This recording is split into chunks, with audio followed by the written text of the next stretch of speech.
Welcome back to another episode of Bassin with Captain Lou. If you're not throwing this particular bait right now, you're missing out on the opportunity of catching yourself a lot of fish and a few nice ones. Stick around, I'm gonna share with you guys what bait I'm talking about because I've never done a video on it before. And I came across this technique. It's an old technique. I can't believe I haven't done this technique in a very long time. But I wanted to share with you guys in this video what I've been doing. And what I've been doing is I've been fishing the Finesse Jig a lot lately.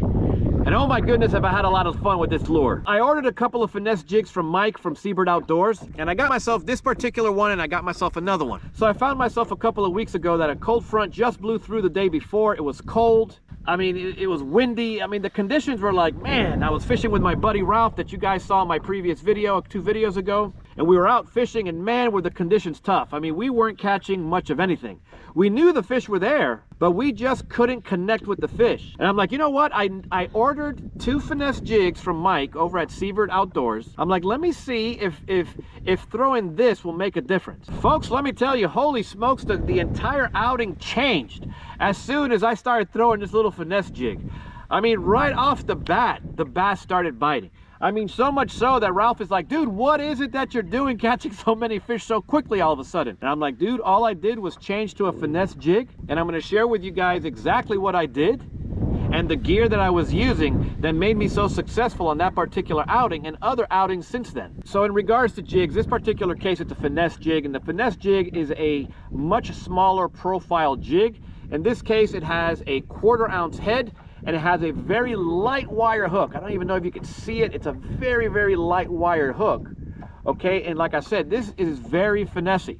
Compared to its big brother, the bigger jig, it has a much bigger profile and all that other stuff, but the Finesse Jig has a much smaller profile, and the reason why I chose this particular jig is because I didn't want something heavy, and I also wanted something that had a smaller profile that imitated the game fish out here in the Everglades. And what better combination than this right here? As you guys can see here, it's a smaller jig, but I have a BB Cricket from Gambler Lures, a BB Cricket trailer.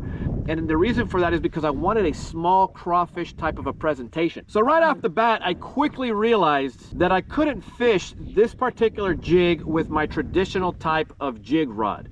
Reason for it is because, like I mentioned, this little light wire hook, if I fished it with too heavy of a line and too heavy of a rod, every time I would hook set on a fish, although I was able to land them, I would overpower the jig, and sometimes I would open the hook. And I found that the hook would be all open because I used too strong of gear, or the gear was just too strong for this particular jig. So I found that I had to downsize. So in this particular case, what I did was I went through my Dobbins arsenal of rods, and I came across my good old Dobbins Savvy.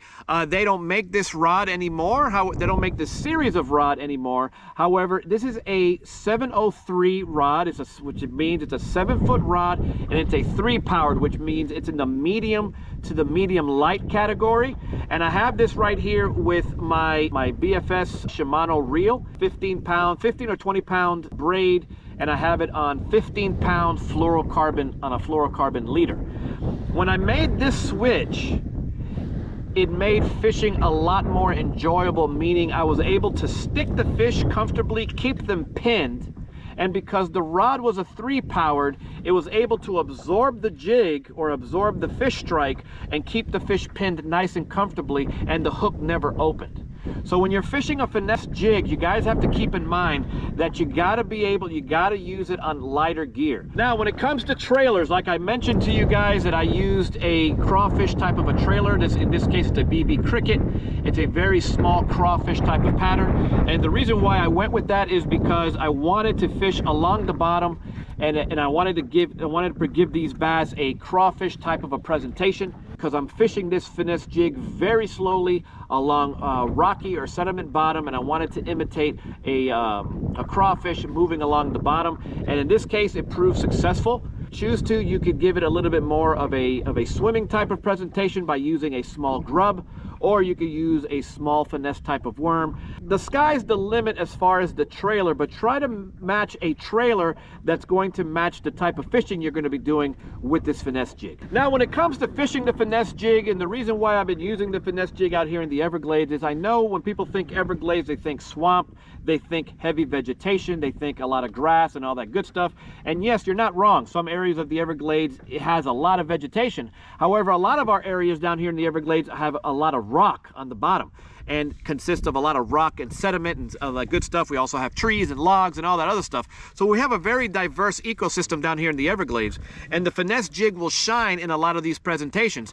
And reason for it is because if you have a lot of rock or you have a lot of timber and stuff like that, if you use that finesse jig around those areas and fish it very slowly along the bottom and just crawl it up top and let it fall in between the crevices of things or over the logs and stuff like that, let me tell you, if there's a nice bass to be had or these fish are relating to the bottom, holy smokes, they hit this finesse jig so hard sometimes that it almost yanks it out of your hand. Now, when it comes to fishing the finesse jig, you don't want to rush it. You don't want to fish this particular jig too quickly. You're going to make yourself a nice long cast, and you're just going to wait. You're going to be patient, and you're going to wait. And you're going to allow that water to settle. And once that water settles, you're just going to simply, just slowly, just raise that rod tip up. And by raising that rod tip up slowly, what's going to happen is that you're going to slowly drag, okay, slowly drag that jig across the bottom.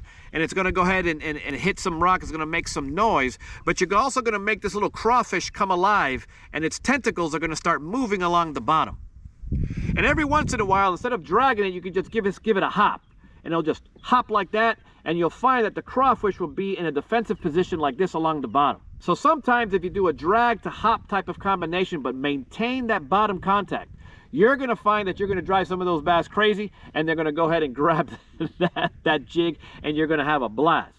But keep in mind that when you feel that little tick mark, you're going to feel a little tick, or you're going to feel that there's going to be a weight change. When you feel something is just not right, or you see that line moving, start picking up that slack and just slowly just set that hook, not too hard, but just set that hook and pin those fish. And you're going to find that that little light wire hook is going to go through that fish's mouth so easily. And then you're just going to have a blast fighting that fish and bringing it to the boat. So there you guys have it, the finesse jig out here in the Everglades. It is a fish catcher for sure. Do yourself a favor, buy yourself a couple over at SeabirdOutdoors.com. Tell Mike that Captain Lou sent you guys, and he will easily square you guys away with some finesse jigs. And for those of you that are local or find yourself visiting South Florida anytime soon, come over to my website at bassetwithcaptainlou.com. Let's go ahead, book a trip, and let's have a great time. You're also going to find that I have some new features in my website. I have a lot more interactive features. I also have some fishing reports in there as well. So go do yourself a favor. After these videos, go over to my website at bassetwithcaptainlou.com and go ahead and check out all my latest fishing reports